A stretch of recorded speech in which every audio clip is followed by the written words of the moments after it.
Well, hello and welcome to Over the Vast Nurseries on a very pretty sunny morning in early spring. It's a fairly windy day, but outside of that, it's really a pleasure to be outside and to be able to get the opportunity to show you some very nice plants that I hope you'll get a chance to grow in areas around your home. Lots of really good plants, and if you're interested in finding out more about them, can I suggest that you click and subscribe to this channel, because we're busy posting new videos all the time. And when you're subscribed to the channel, you'll find that as we post those new videos, they will turn up automatically in your feed.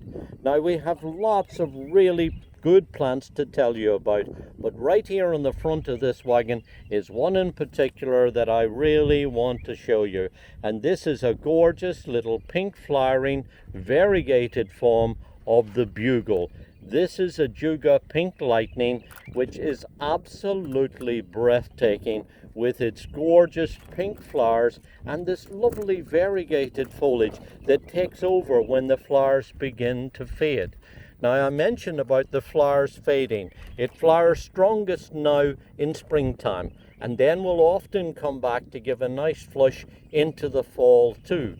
And in between times, when you've got variegated foliage like this, that of course carries the attraction right through the whole of the growing season, and in fact even into winter too.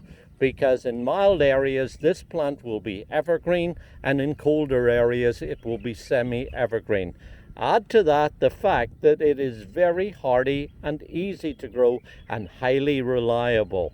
And I think you can see that this is a smashing little plant to put in at the fronts of beds and borders, or it might be that it's something you would put in at the side of, say, a paved area.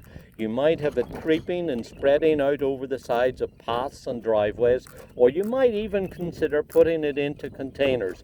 Lots of really good places where you'll be able to enjoy this low spreading plant, because it only grows about 4 inches or so high and spreads out to make a carpet with its lovely variegated foliage.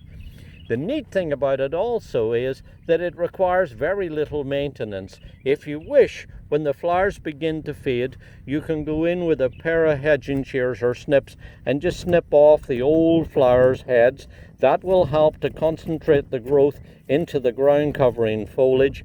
But really, if you weren't able to do that, or you're too busy, it really doesn't matter. It's really just tidying up the plant a bit, because it will still grow and prosper and do very well. As for soil conditions, it does best in a well-drained average soil. Not too fussy, just about any type of soil will do, except for a very wet one, or on the other hand, a particularly dry, gravelly one.